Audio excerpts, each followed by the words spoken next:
Good morning, and thank you very much for joining us. Sorry for coming way behind our schedule. First of all, let's look at one of the senators. The Court of Appeal, as you know, has annulled the elections of Senator Elisha Abbo, APC Adamawa North. And that has not gone down well with the, I don't know if to refer to him as the former distinguished senator now or what, but he thinks that the cause of his woes is the Senate president himself. Let's listen. Actually be withheld by government because of my critical stand on national issues. That is the truth. It is obvious. I heard it from reliable source, which I will not call the name now, that 5 senators will be removed from the Senate. Those who did not stand with my brother and my elder brother, my good colleague, distinguished Senate President Akpabio. Those who did not vote for him, 5 of us are going. I am number 1. Ojuzo Kalu will go. They have penciled 5 of us. Take it. They told me that I'm going. Ojuzo Kalu is going, and few others are going because we did not support the emergence of my brother and my colleague, Senator Akpabio, from emerging the president of the Senate. Well, there you go. That is his perspective on the matter. But as you know, the PDP candidate, Reverend Amos Yohana, has been declared the winner of the July election. The February 25 election. So here we are. In fact, he even went ahead, as you know. I don't know what your thoughts are about the matter. He has actually predicted that there will be others, and he has also, adduced an ulterior motive, saying that the Senate president is he's not playing fair, that if he wasn't voted for in his enterprise, it's very likely that you would soon be seen out of the place. Now, this is one of the problems, perhaps, of, politics in our environment. The matter, as you know, instead of staying on the lane, oftentimes our politicians will adduce other meanings. The Senate president has already said that he has absolutely nothing to do with the sacking of Senator Abbo from the Senate. On one hand, one would sort of think, how could he have actually had anything to do with it? He's not a lawyer. He's not a member of the judiciary. So where would he come into it?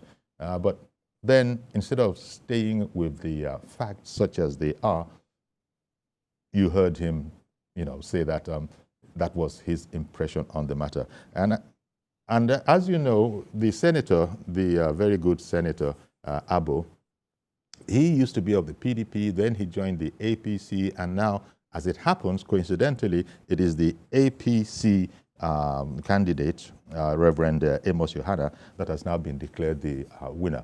Good morning, Mr. George. What's your take on the whole matter?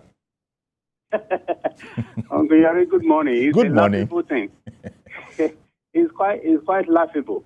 Is Senate President the judge that is he of the Court of Appeal that adjudicated on the matter? Is it the Senate President that determines what the judges would say in their judgment? The senator is supposed to, first of all, address whether he actually won that election or not. It's not about it is somebody who did not want me. It's laughable. We are in a country where there is law and order. And this is remember, this is a senator that went to a shop in Abuja to beat a woman, a married woman that was nursing a baby, and beat her to stupor as a senator. And nothing happened to him. He didn't spend a night in jail. Now he's complaining that somebody wants him to be removed. I said, it shouldn't just make us laugh. If he knows he won that election, let him proceed and appeal. Indeed. And instead of witch hunting, a lot of things are going on in Nigeria as if we don't have law. There's need to have confidence in our judicial system. There's no organization that you don't see bad eggs. There may be some bad judges, but that doesn't mean that every judge is bad. Majority of them cannot be bad. So if you have a case against one, prove that the judgment is wrong, and you will still have justice. So for him, why didn't he complain before this incident happened? Why has he ever openly complained against victimization by the Senate president? I'm aware that he's chairman of the committee. Why didn't he reject it when the Senate president made him chairman of that committee? I mean, we are not children here. If he knows that he did not lose that election or he merits the election, let him go to the Supreme Court and fight it instead of coming out to whip up sentiments. On theory, I don't know if you will give me time to say this. I'm worried about some developments happening in our labor industry. Oh, labor. Okay, you're crossing over to labor. Let's hear it. Yes. I don't know if you have also noticed it. The workers are in a war with the appointees of Mr. President. It started with Governor Wike in Abuja when the civil servant said he will not have his way, that this is not rivers.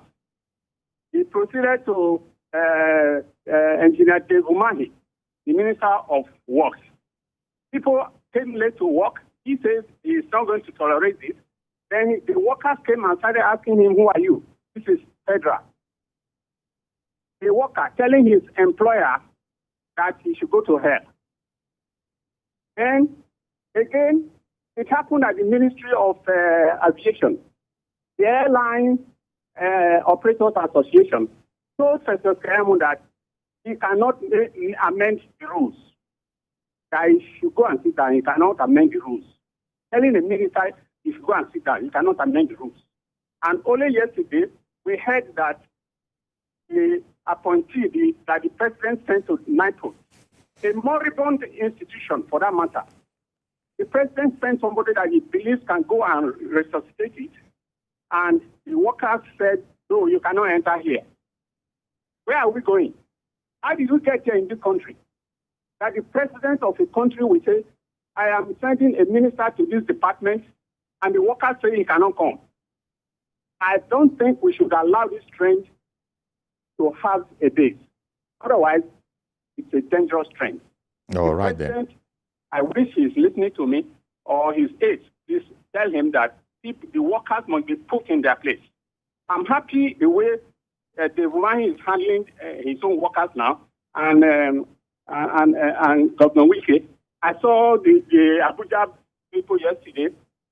They were now hailing Governor Wike, the one they rejected before. just because the president has approved that they should be taken out of the RPPS role. Maybe they think they'll have more opportunities to corrupt their operations. But I know Governor Wike, he will deal with them decisively. Good morning. Good morning, Mr. George. Taking us on something of a roller coaster.